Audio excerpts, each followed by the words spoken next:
kind of intro. First and foremost, I've had a bunch of people ask me what's going on with the community exchange? Like, why are you guys doing it? The main thing is over the past year, we've all definitely experienced a lot of Zooms. I was just chatting with Adam and Jack here. I think Adam had mentioned he's done far more than 100 over the past year. I'm sure Jack as well. So in some sense, I think a lot of us are very much ready for face-to-face. We're ready to kind of move forward and no more Zooms. At the same time, there's definitely some benefits and value. So for what we were doing and kind of brainstorming is thinking about what were the good parts of this past year. And one of the big things was the speed of being able to kind of spin something up and the ease. It's very low stress, casual. You can kind of jump in and out of it. There's not necessarily the demand to be physically somewhere for an entire day. So we thought that that was a good benefit. And also from our perspective, we have a lot to share over the next couple months about what we've been up to for the past year. We've purposefully kind of sat back and been more of a supportive mode versus very sales and kind of outbound mode with everything going on. But we also feel as things start moving and opening up, we've been very, very busy, and leading up to Tourism Academy in October, we have a lot to talk about. So we thought this is a great kind of platform to do so, and to make it in a very casual, easy way. We can have our friends like Adam and Jack join us, talk about things we feel like are important, and also make it very interactive and collaborative. So one of the main focuses for today as well is we expect a lot of Q&A. We hope to have people ask questions. We also hope that it kind of drives and stimulates the conversation for us to create the next one. Our expectation is to kind of spin up these maybe 4 or 5 times a year, probably a couple week warnings, I guess, on them. But again, if you can make a couple sessions, great. Make the whole day, no big deal. It's also something we've kind of realized that the virtual is very, very good for strengthening and keeping on existing relationships. Maybe new relationships, not as much. And I think that maybe that's some things we might touch on in the conversation today. So without further ado, I want to jump right into it. Some quick introductions. Joining us today, Gregg Shapiro, our President and Chief Creative Officer here at Tempest. I know Gregg doesn't like to talk about himself too much, but he is the driving force behind all of our creative and digital initiatives that we've been doing for the past 10 years in this industry. Also joining us is Jack Johnson. He's the Chief Advocacy Officer at Destinations International.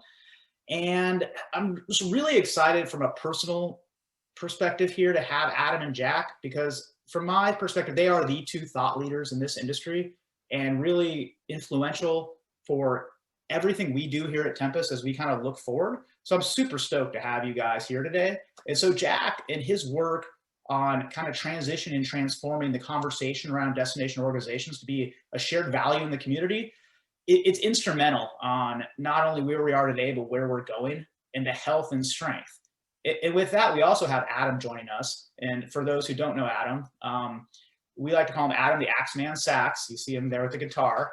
He and Gregg might play a little music for us today. He's the president of Tourism Economics and Oxford Economics Company. Adam is the authority on measuring economic impact from visitor activity in tourism, full stop. His work has provided the foundation for billions, that's with a B, of dollars of capital investment by the largest hotel companies, real estate developers, and investors around the world. I mean, there's nobody with more knowledge and expertise on the numbers and data in tourism than Adam. And on the flip side, from Jack, there's nobody smarter from a persuasive and emotional connection and how to communicate with the stakeholders. So I think to have those two perspectives kind of come together this morning, I'm super excited about. So with that being said, I'm going to kind of open up the conversation today with the last year's been, challenging to say the least. A lot of change. We've seen accelerations in every single industry.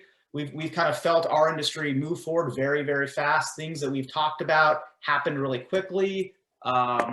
It's going to have a compounding effect over the next couple of years. That being said, like, what are, in your feeling, Jack, like the biggest kind of takeaways from like what we've seen, what we're gonna see? What would you say from your perspective are the most important takeaways? The biggest, I mean, we spent here at DI at least half of the year last year trying to figure out what were going to be the key changes that the pandemic was going to bring. And in the end, we came up with 0. The big impact of the pandemic isn't that it's changing things, it's that it's changing things really, really quickly. So it's basically accelerating everything. So whether it's the need for the destination organization to be involved in, what is the safety regulations of a town or destination that should have been doing that already. They have to be the one-stop shop for planners because someone has to know everything about safety in every one of those destinations. Seems like new, but it's not. It really goes back to a lot of stuff that worked before that. The biggest takeaway, when I made the speech at the annual convention in 2019 about becoming a community shared value, we figured it would take about 4 to 10 years for destination organizations to do that. If you are not halfway down that road already, you're way behind, because I think now it's just a couple of years. The ability to reshape, refocus, reorientate the destination organization to a much broader civic role, I think is probably the single biggest takeaway. It can move quickly. The other thing is, hopefully everyone understands how important we are. One of the best lines I like to use, and it's one of the many lines I've stolen from Adam, is that there is no recovery without a tourism industry recovery. Unless tourism and travel and meetings comes back, everyone should understand the importance of that. And the importance to come back quickly is really dependent upon that. I think one of the biggest challenges over the past year has been to parse out, like, what is part of a temporary or cyclical change that we're experiencing versus what is a sea change? Like, what is moving, as Jack said, like an acceleration into an entirely different state of play. And I think we have to be really careful in not assigning kind of sea change, new normal criteria to certain things that likely are not permanent, because I've seen this over the last 25 years plenty of times where a crisis hits and everyone's like, oh, this changes everything, like forever. And those predictions have not aged well. We saw it after the great financial crisis, meetings will never come back. We saw it after 9/11, people won't travel by air the same way they did. And we've seen it in other pandemics in other parts of the world. But one of the things, I think the learnings from that is that human behavior, there's a certain fundamental permanence to humanity that will drive travel, and it will drive the desire. Well, certainly, let me just say this. I mean, if there's a new normal on the leisure side, is that people love their vacations more than ever.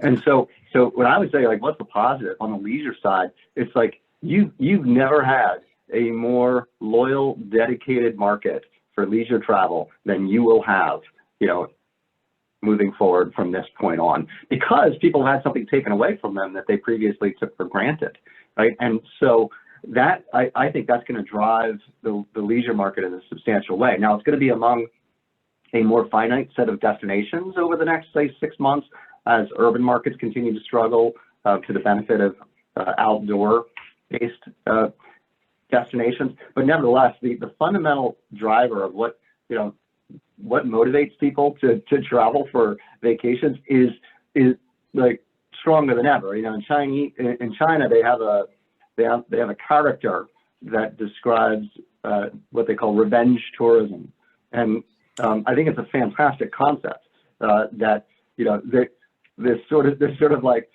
you took that away from me, the pandemic, you took that away from me, and I'm going to get you back by traveling. That's the basic essence of it. I'm curious about some of the kind of corporate travel to on-sites, in company and things like that. I'm curious, like, if that changes a bit, and then, seeing kind of where that trend is. Adam, do you have any thoughts on that, on just like, the non-convention type of travel? Yeah, I'm glad you brought that up. I mean, right now, GBTA, their survey of corporate travel buyers is indicating only, I think it's like 21% right now, are saying that they're expecting to resume regular travel within the next 3 months. So we're certainly, it's not a near-term recovery for corporate travel. And I do think that in some ways what we've, there are a lot of meetings that probably will move to virtual on sort of that transient business travel side. And I agree, Alex, there's always going to be a competitive advantage to in-person. And so in that sense, sales is probably likely to continue to be strong sales type travel, but other internal meetings and those things, I think that those are going to take a hit for a good while, because alternatives are seen as, well, maybe not as effective, but they're certainly more efficient, more cost effective. But that said, if I can just put one more layer on it, the incentive travel side looks actually to be coming back pretty quickly as far as planning and expectations among incentive travel buyers and sellers. So that part of rewarding employees with incentive travel and these sorts of meetings where you're taking your team somewhere for team building and the like.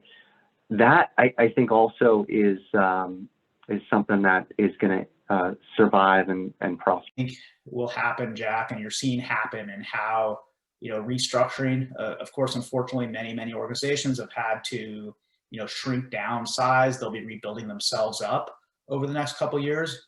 Like where do you see kind of that transition, or what that structure looks like? This will be interesting to watch, because I think we've had fewer people working on stuff. We're trying to do as much as we used to do before, but we can't. So hopefully this has forced people into this concept of fewer, better things. So we're going to do fewer things.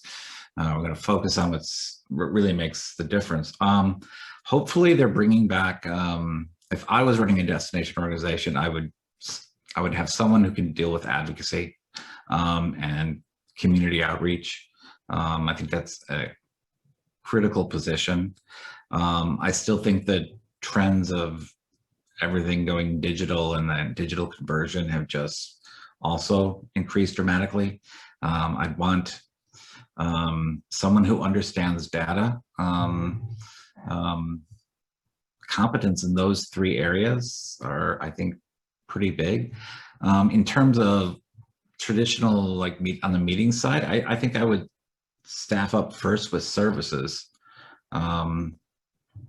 as opposed to general sales. I'm probably going to get a lot of hate mail over that one. But I actually think that it's the servicing of existing clients that is really a critical element, particularly if meetings are going to have to at least be hybrid for a while or remote for a while. If the patchwork of safety and regulations still remains, as we learn more about variants of the disease, as we learn more about, I just read today that someone in China finally admitted that their vaccine is nowhere near as effective as the ones that are being used in the West. There's a whole bunch of issues out there that I think require servicing a meeting as opposed to selling a meeting. So that's where I would see those three areas probably coming back faster. Pretty good chat started up here, and there's a good question here that I'd like to relay and get your take on this, both Adam and Jack. So how do you recommend destination organizations navigating serving residents while also serving visitors? That's, typically it's been something that's been kind of a difficult line to walk. So I'd be curious to hear your take on that as well. You've got restaurants and you've got stuff like activities, you've got museums, you've got attractions, theaters, whatever, that are also filled with residents. So the fact that that information is getting out to both visitor and residents is important. But a lot of the conversation with the residents isn't so much traditional selling them on serving them. It's actually kind of involving them in the process and letting them know what you do. So it's becoming aware of what's in your community, and as you build that brand, involving people in it, so you reflect kind of that whole community. That community kind of understands what you do, and then really kind of moves into inclusion of a whole bunch of different viewpoints, a whole bunch of different ideas, discovering even more about your community than you ever had. Again, interacting with people as you go along, bringing them into the conversation. And then I got a lovely chart up there somewhere, but really going to collaboration with your destination folks and bringing them in, because at the end of the day, you want a visitor to come to your destination and interact with the people in your destination. Serving your visitors and serving your community are one and the same thing. Right. And so I think part of the task is helping to communicate from an economic standpoint how that is the case, and ensure that your residents appreciate that your visitors are the reasons that incomes and employment and the attractions and the amenities and the quality of life is what it is in your destination. And so yeah, there are of course places where there are issues with density and over tourism, but that's generally speaking, I think the bigger theme is that the inconveniences of visitors are greatly eclipsed by the benefits of them. And so serving those visitors is indeed serving your community and your residents, and so it's a communications challenge more than it is a tactics challenge. There was a lot of talk about, it's not just a matter of people wanting to travel again, but it's also a matter of the residents being ready to welcome that travel and embrace that travel in the communities. Do you have an update, or do you have a kind of anything as an indicator of where that sentiment is with residents, and are people ready to start welcoming people back at the rate that, you know, we talk about revenge travel? Are people ready for that? Well, I do think resident sentiment and visitor sentiment are equally important. And the question of whether you feel it's safe to have visitors as well as you feel safe to visit a destination go hand in hand. If any one of those is out of whack, you kind of have to kind of look at your whole messaging and your whole efforts and your whole strategy to get them both in whack together. And what's interesting is that the latest Longwood survey is showing that the comfort level with traveling right now and the comfort level with receiving travelers in my community, they're moving up together at almost the exact same rate and the same proportions. So that's pretty encouraging that we're not seeing an imbalance between people's willingness to receive travelers and their eagerness to travel. They seem to be moving up at the same rate, at around the same percentages. So I think we're, in that respect, going to be okay. Jack, we have another great question here in the Q&A I wanted to make sure that we covered before we run out of time. It's from an anonymous attendee. It says, Jack, you brought up such an amazing point about event services being the first to come back and the need for them to return to our DMOs. How do you suggest we approach our executive leadership with the need for focusing recruitment efforts on services? Should we have the executive leadership call you directly, or?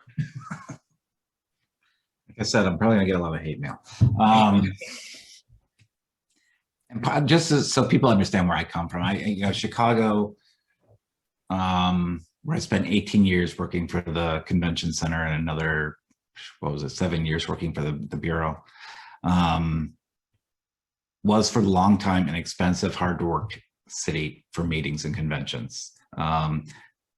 So many assets there, the ability to get to Chicago, that fabulous convention center they have, the central location, a lot of fabulous restaurants and off-site locations that can be used, but it was also expensive, and it was also, speaking of which, I have a Chicago reporter calling me. But it's also expensive, and it had lots of rules and regs that just made the hassle factor really large. What I've always thought kept Chicago in the ball game was part the assets it brought to the table, but also the fact that it had one of the best convention services programs out there. The easiest way to bring business in quicker, or to bring those people in that you have relationships with. Again, you're dealing with Zoom meetings, the point that Adam made earlier. The best way to connect through these type of meetings are to connect with those people you already know.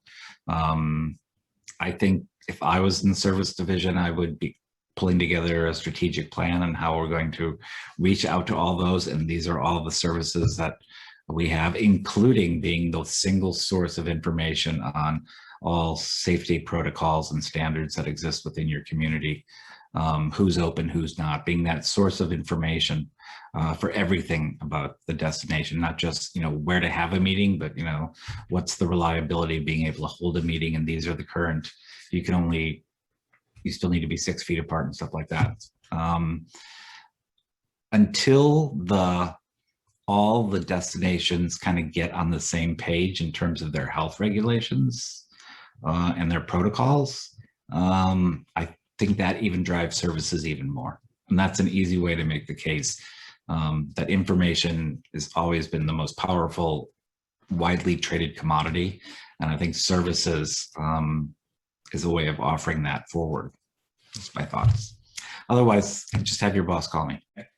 Is if there's one kind of piece of advice that you would leave with everyone in the audience, from executives in terms of kind of building to team members in terms of kind of potentially repositioning their expertise and skill sets or career development in terms of education, what would you leave them with in terms of what to focus on to best prepare for this continued acceleration of the organization to kind of meet the needs of the communities that we all support in the coming years? If there's one thing to kind of leave everybody with here today. That's an easy question. Well, I would say that, DMOs have the ultimate value proposition as an organization that generates economic impact. And so measuring and communicating that on a regular basis is really the avenue toward the success of the destination. In one sense, you have to be doing good work, but let's take that as a foregone conclusion that you're doing good work. You're essential to the recovery. Over a third of all jobs lost in the U.S. are in leisure and hospitality, as Jack mentioned. You don't get back economically until you get back to travel. So the value of a DMO has never been more important than it is right now. And so communicating that, and Alex, if I can take the liberty with an assist from Bruno Mars, this is what I think this is the opportunity here. Ready? If you find yourself home in the middle of a quarantine and your visitors are all gone, and you're working all day on your marketing strategy that everyone relies on, you've never been more vital to help restore your community. What your people need is a CDB to be there, inviting visitors back when you know it's safe. You'll do what it takes because you care, and that's what DMOs are made to do. Parting words, though, I would urge all destination organizations to invest in their staff, whether it's education. That's the nice thing about all this online stuff, is there's even more value out there that can focus on.